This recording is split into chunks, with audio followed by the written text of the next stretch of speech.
What's going on, guys? Welcome to the video now. It's episode number 4 of shredding season. The date today is Sunday the 14th of June. Now we're 17 weeks out from my first show.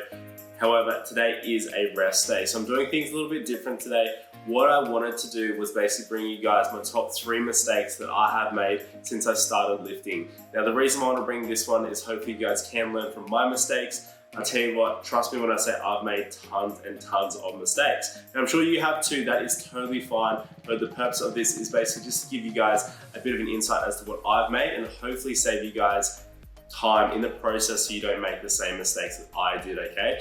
Now with these mistakes, I'm just gonna jump straight into them now. Like I said, there is only 3. So with the first mistake that I made, which is probably one of the biggest, is basically not understanding the importance of form is everything, okay? Now what I'm saying with this one is that basically in the gym, obviously, you know, when you first start out, you're not really too focused on form at the start. You probably focus on, you know, how much weight can I lift? Because what in my head when I first started, as you probably did too, is like, I've got to lift the heaviest weight possible to obviously get huge, get jacked, like, you know, all these other guys that you see in the gym. So when I first started lifting, obviously with my brother and all my mates when I was 16 years old, what I'd do is just basically go in the gym, try to slam on as much weight as possible, and then just try to move it from A to B.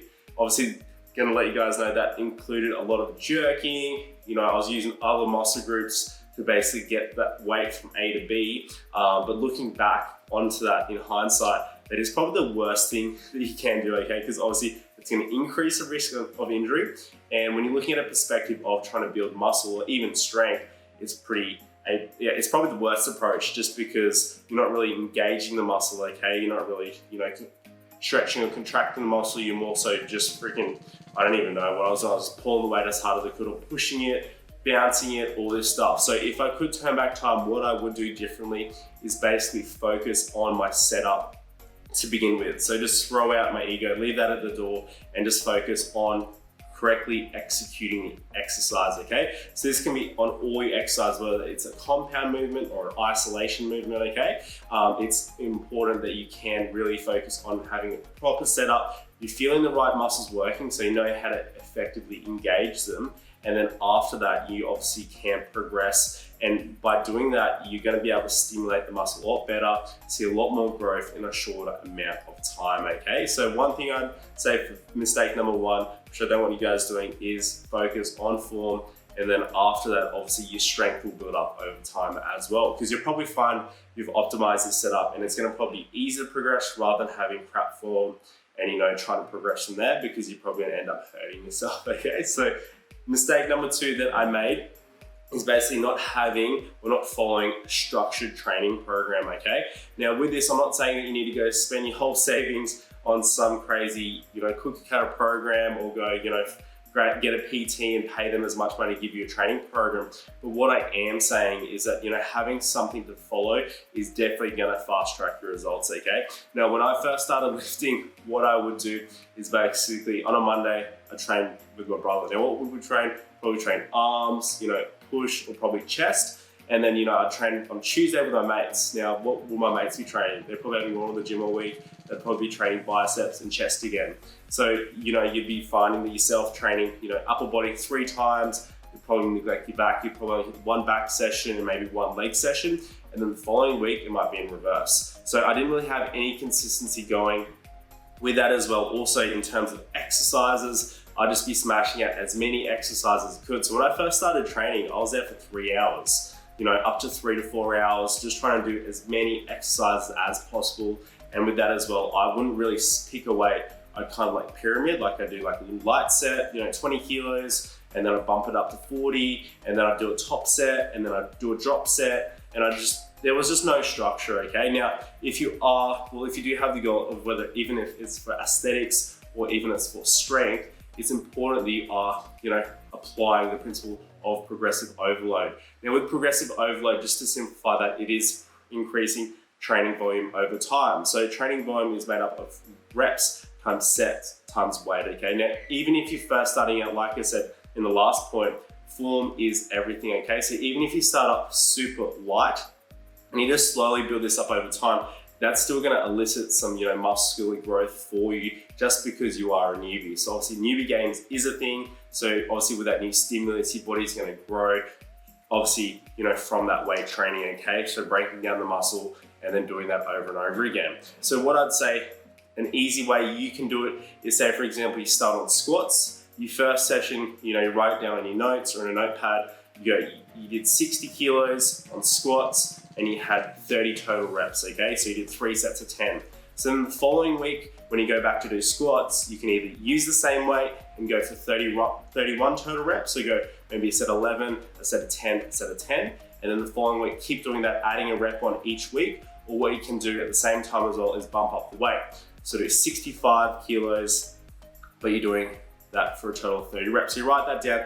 Over time, if you're increasing the weight, or the reps, or the sets, or all of them, you're gonna periodically increase that training volume, which is going to help you get that muscular growth. So that's really base level, but obviously, you know, having any type of tracking is going to definitely help speed up your progress. And also with that as well, just having exercise, so choosing exercises and having a split that you can consistently stick to is going to help you ensure that you are getting that progressive overload overall for the week, so week to week, okay? So with that, you know, if you are starting out, you know, high intensity, low frequency works best if you are a newbie. So anything like either push-pull legs or an upper lower split would work very well. And what I would say as well is starting out, something that I did is neglect my compound movement. So I'd also want to do like my isolation movements, you know, like your bicep curls, your chest fly, you know, I'd love to jump on the leg extensions, the stuff to get a pump. But what I didn't realize was the importance of your compound movement. So like your squat, your bench, and your deadlift, which should be the forefront and the pillars of any training program. So you should always start your session with that and then have your accessory movements to add in extra volume later in the session, just because they're not going to be as taxing. So that's another little tip in there that I can throw in there as well. So having a structured training program, so having a set amount of days and a set amount of reps is going to help you guys get to where you want to go, okay? That's something that I've learned, whereas before I'd try to train 7 days, up to 7 days a week, where now, you know, I'm only training either 4 to 6, depending on what program I'm running, okay? So that is tip number 2. Sorry, mistake number 2. Now, mistake number 3 is not tracking my calories or my macros. Now, this is a huge mistake, okay? Now, when I first started out, I was basically bro dieting. Like, you know, I found like the first coach in my gym, and basically I did my first comp prep when I was in year 12, which I actually won. But in doing that, I didn't really know much, and it's obviously my own fault. I didn't do enough research on finding, you know, the right coach or, you know, the different principles. But basically we did bro dieting. So I thought the only way to eat, to get in shape, to gain muscle was have the blandest food. So, you know, your chicken with your rice, your broccoli, your fish, with no sauces, no flavorings, nothing. And it was so rigid that you couldn't veer off, and, you know, you couldn't track this and all that in. So something that I have learned since then is about if it fits your macros. Now with if it fits your macros, obviously there is, you know, obviously it is a great thing just because you can track foods you want. So long term, it's going to be more sustainable, but you also have a few people who obviously take it to the extreme and basically, you know, tracking fucking pizza, all the worst foods, and they make it fit. So they get like a big friggin' chocolate cake and like, okay, this fits my macros, it's a carbs, fat, but it's not quality food. But overall, if it fits your macros, me finding that and obviously educating myself on that has made a huge difference to my physique. Just because, you know, I found that, you know, whether I'm wanting to bulk or cut, it's all about energy balance. If I'm wanting to bulk, I'll put myself in a calorie surplus. I stick to that. If I wanted to cut a bit, I'd obviously put myself in a little deficit. So basically consuming less than what my body's burning throughout the day. Now with that as well, obviously with if it fits your macros, I also learned how to track things like my protein intake, which is super duper important if you are wanting to gain muscle, just because you will find most people actually don't have an adequate amount of protein. Guys, newsflash, your mum's spaghetti bolognese that she's making probably doesn't have enough protein, okay? It's probably loaded with, you know, fat, there's lots of carbs, but there's probably not enough protein. So obviously being mindful of how much protein you're having and being like, okay, I haven't had enough protein, I'm gonna have a shake or something to hit my daily numbers. That is really gonna help you get to where you want, okay? Just because you might think you're eating a lot of food as well, if you're finding that, you know, you're struggling to gain weight, but when you actually track it all and actually see, okay, I'm only eating 1,500 calories when I should be eating 3,000 to be in a surplus, that the little things like that is going to help speed up the process and help you actually see those results, okay? And also, just to let you guys know, one of the mistakes I did make as well at the start is not having enough protein. So for anyone that doesn't know, I would recommend you having 1.5 to 2.5 grams of protein per kilo of body weight. So make sure that you are hitting that if you aren't already.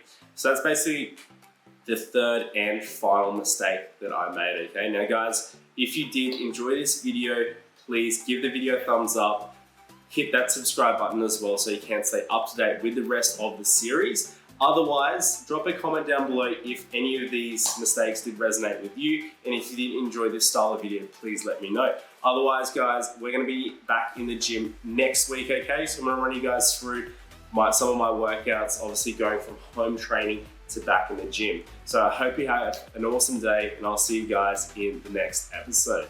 Take care.